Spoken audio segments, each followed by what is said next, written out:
Alors salut tout le monde, j'espère que vous allez bien, on se retrouve pour une nouvelle petite vidéo achat manga qui, je pense, vous l'avez vu dans le titre, est juste énorme. C'est un cas assez particulier parce que vous devez savoir que je reçois quand même pas mal de services presse, mais je me suis dit, pour cette vidéo-ci, même si j'ai reçu des services presse mais que je vais pas vous présenter, on va voir que des mangas que j'ai achetés avec des sous de ma poche. Et il y a une interrogation où j'ai déjà répondu, mais c'est pas depuis que je reçois des services presse que j'achète moins de mangas. En fait, depuis que je reçois des services presse, je pense que j'en achète un peu plus, mais c'est vrai que ces derniers temps, mes goûts se sont quand même un peu plus affinés. Dans le temps, proportionnellement au nombre de mangas qui vont sortir, je vais en acheter de moins en moins, mais vu qu'il y a de plus en plus de titres, et bah, je pense que le nombre de mangas que j'achèterai à la fin, ça va plus ou moins stabiliser. Actuellement, on doit avoir entre 130 et 140 mangas qui sortent par mois. Alors, il y a des mois, il y en a plus, il y a des mois où il y en a moins, mais c'est plus ou moins une moyenne. Et dans ces 130-140 mangas, j'en achète environ entre 30 et 40. Et dans les 3-4 prochaines années qui vont venir, avec tous les nouveaux éditeurs qui sont arrivés,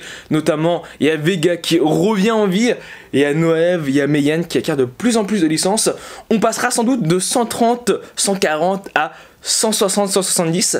Mais bah, le nombre de mangas que j'achèterai, ce sera toujours entre 30 et 40 parce que dans tous les cas, je pense que c'est compliqué de prendre le temps d'en acheter, voire d'en lire plus. Mais revenons du coup sur le cœur de la vidéo, sur l'achat manga. Et vous allez voir que dans le lot, il y a des titres que sur la chaîne, on voit vraiment pas souvent. On va commencer avec les grands formats et là j'ai que 2 licences. Bon, j'ai quand même 5 tomes et au vu du prix au volume, ça fait quand même un bon paquet de sous.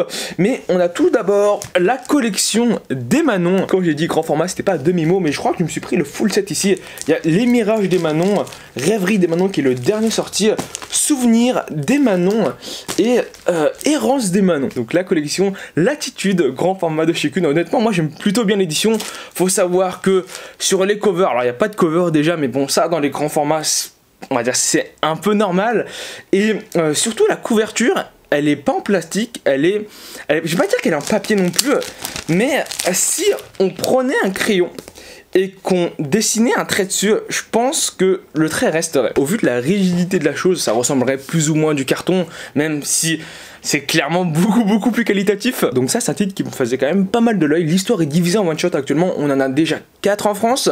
Et je pense que sur le ressenti, en tout cas j'espère, m'attendre à un petit mixte entre Aria et To Eternity, un slice of life assez fantastique. Celui-ci c'est le dernier sorti en France et je vous laisse voir un peu le dessin. Et l'autre manga grand format que je vais vous présenter n'est autre que le 12e volume actuellement sorti de Breast Story édition Latitude. Alors il y a des gens qui préfèrent l'édition simple, moi franchement au vu du dessin de l'auteur je trouve que l'édition Latitude lui rend quand même un peu plus hommage. Après faut se dire que c'est quand même beaucoup plus cher et franchement les covers de l'édition simple ont quand même beaucoup de charme, surtout que là vous pouvez voir qu'il y a un style, mais c'est blanc et c'est rouge, et il manque sans doute peut-être quelque chose. Surtout que selon moi, Bread Story, c'est un manga qu'on achète un peu quand même pour le style graphique, donc pouvoir l'admirer en grand format, ça a quand même son petit charme. Normalement ça ne devrait pas trop spoiler, mais vous voyez un peu le style de l'auteur. Des planches comme ça qui fourmillent de détails, c'est quand même un peu mieux de les voir en grand. On arrive sur les éditions classiques et on va débuter avec les nouvelles licences que j'ai achetées. Vous allez voir qu'il n'y a pas tant que ça.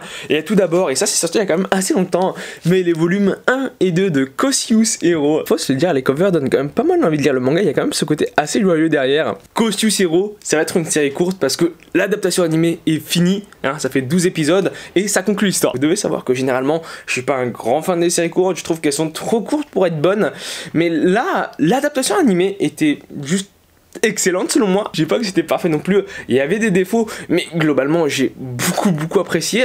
Donc là forcément, vu qu'il y a le manga qui sort en France, je l'achète aussi, surtout que pour une adaptation animée, et bah alors je crois que c'est dans ce sens là que ça s'est passé. Franchement, les dessins sont quand même pas trop mal quoi. Ça reste simple mais efficace. Ensuite, 2 séries que j'ai quand même pas mal hésité avant d'acheter parce que j'avais un peu découvert à l'époque, je me suis dit ouais, je suis pas convaincu par le titre et finalement bah là je les prends pour découvrir. Il y a tout d'abord aux éditions Komiku, alors oui on les voit pas souvent sur la chaîne, c'est les volumes 1, 2 et 3 de Faraway Paladin. Donc c'est un manga de fantastique, c'est un manga d'aventure, sans doute par la suite un manga d'action quand on voit un peu la tête des covers, le mec qui se trimballe avec sa lance. Sur le dessin c'est pas trop mal, je vous montrerai ça un peu après. En fait c'est bien l'esprit du manga, le problème c'est que c'est un peu lent et que des fois, voilà, on sent que c'est mou du genou. Non, sur le dessin, rien à dire, c'est quand même très très bon. Mais juste de ce que j'avais lu avant sur les premiers chapitres, c'est plus de l'intro, il se passe pas grand chose et j'avais un peu détaché à ce moment-là. Ici, sur cette licence, je pense que vous en avez au moins déjà entendu parler, c'est les 3 premiers volumes du manga Earth Gear. Ça, c'était quand même assez marrant, je me souviens, mais quand il y avait le volume 1 qui sortait, l'argument principal des éditions Kyun, c'était que c'était par le même auteur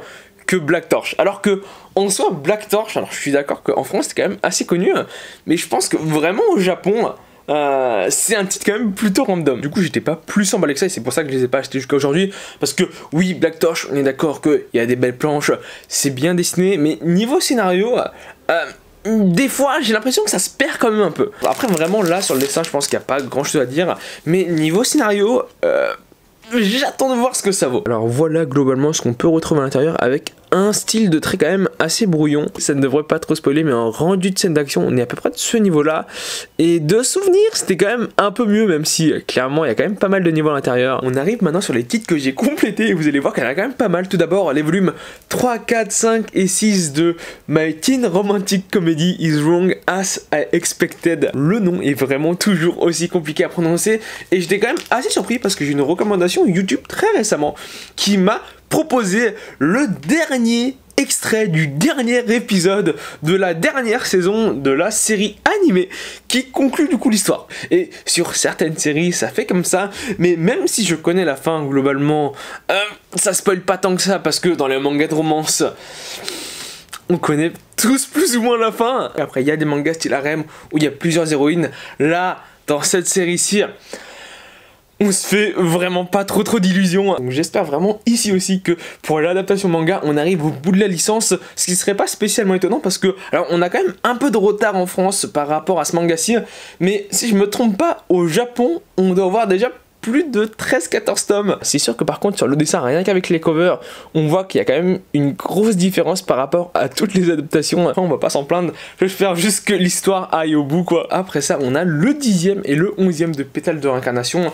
Donc ça, clairement, une série qui est pas assez connue à mon sens, mais le terme serait sans doute un peu faux parce que le manga, il est pas exempt de tout défaut, mais il a quand même certaines qualités qui font que quand moi je l'ai lu à l'époque, je me suis dit ah ouais, c'est quand même un vraiment bon titre. Faut que je poursuive tout ça parce que moi je m'étais arrêté au tome 8 et on commençait à prendre une direction qui me correspondait pas tant que ça. Donc vraiment, j'attends de voir un peu comment ça se continue. Puis après ça, un manga fantastique action isekai vraiment sans trop prise de tête, c'est Why Nobody Remember My World avec les tomes 3, 4 et le 5e qui est le dernier actuellement sorti si je me trompe pas. Franchement, j'ai lu les 2 premiers tomes.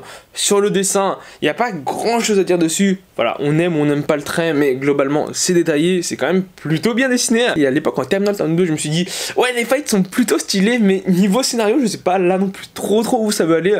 Donc en plus, c'était vraiment que la partie un peu introduction parce que on nous lâchait à la fin du volume 2 sur un peu un cliffhanger. Ça se lit quand même plutôt bien, donc j'ai hâte de voir ce que ça nous réserve. Et après ça, un manga que j'ai commencé à lire tout récemment, c'est le manga Centaure et je me suis acheté les volumes 3 et 4. Forcément, si j'ai continué la série, c'est que sur les 2 premiers volumes, j'ai quand même beaucoup aimé, ça se lit très vite et faut se le dire que c'est quand même assez original. Du coup là, je spoil un peu, mais c'est vraiment que le premier chapitre. Il y a le personnage principal qui se fait capturer et par quelques moyens que on découvre dans le chapitre 2 et 3, il arrive à se libérer avec l'aide de quelqu'un et finalement, et bah, le tome 1 il se termine sur un peu quelque chose qui te laisse un arrière-goût en bouche, comme quoi t'en veux plus. Je connaissais pas du tout, j'étais très surpris, une bonne histoire, surtout que l'édition est vraiment pas mal. Sur les couvertures, alors les tomes sont pas très épais, voilà, je pense que vous pouvez le voir sans trop de problème, mais les couvertures sont dans une texture pas en plastique, mais ça ressemble pas mal à du tissu. Je vous cache pas qu'au début c'est quelque chose moi qui m'a quand même pas mal incité à acheter le manga, et finalement à la lecture du tome 1, et bah pour l'instant, je n'ai pas été déçu de l'histoire. Au vu du récit, ça m'étonnerait vraiment que ce soit très long, mais bah, ça vaut au moins le petit coup d'œil. Après, c'est un titre que j'ai quand même pas mal voulu compléter, c'est le manga minuscule, les tomes 4, 5, 6, 7 et 8. Et là aussi, je vous cache pas que, alors j'ai un peu regardé l'adaptation animée, mais voilà, c'était pas un gros coup de cœur non plus.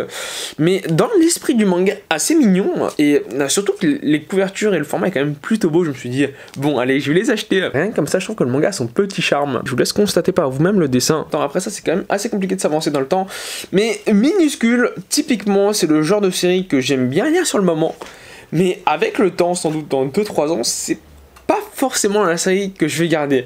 À voir comment ça évolue, à voir comment ça se termine, mais voilà, c'est mignon. Après, est-ce qu'il y a vraiment d'intérêt de le garder?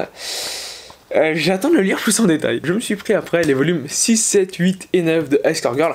Alors là aussi c'est quand même pas mal de séries et j'achète le manga parce que j'ai regardé l'adaptation animée. Mais entre le manga ici et l'adaptation animée, il y a un gap qui est juste énorme. Pas au niveau du scénario, mais au niveau du trait, parce que déjà l'animation est en 3D et c'était un truc quand même assez particulier. Et là, si vous connaissez le mangaka, la patte de l'auteur est assez spéciale et c'est pas spécialement bien dessiné. Moi personnellement, la première fois que je l'ai vu, ça m'a quand même pas mal dérouté, mais je me suis dit c'est pas vraiment pour ça qu'on achète le manga et que en soi, le trait de l'auteur est pas si mauvais que ça. Il est assez particulier, mais il est pas si mauvais que ça. Il y a un petit relief qui est mis sur chaque couverture et ça se voit un peu avec les reflets de la lumière. Ça aussi, ça a pas mal joué, mais je pense que vous le remarquez ici comme ça. Au niveau des dessins, si on n'a pas l'habitude, je pense qu'on aura un peu du mal à se lancer. Disons qu'il faut trouver ce qu'on aime dans le manga. Une autre licence, la dernière fois que je vous en avais parlé à l'époque, c'était à la sortie du top 1 il y a plus d'un an. C'est Ariane, l'Empire Céleste. Je me suis pris quasiment tous les volumes jusqu'au dernier sorti actuellement, soit le 2, 3, 4, 5, 6 et le 7. Pour ceux qui ne connaîtraient pas du tout, c'est par Norihiro Yagi, l'auteur de Claymore. Et le truc, c'est que Claymore, c'est l'un de mes mangas favoris. Sauf que le problème ici, c'est que Ariane, de ce que j'avais lu du tome 1 à l'époque, et le tome 1, je l'avais lu quand même en intégrale, et bah, je trouvais qu'il y avait quand même énormément de problèmes à l'intérieur. Niveau dessin, il n'y avait pas grand chose à dire. C'est le style de l'auteur, il est propre à lui.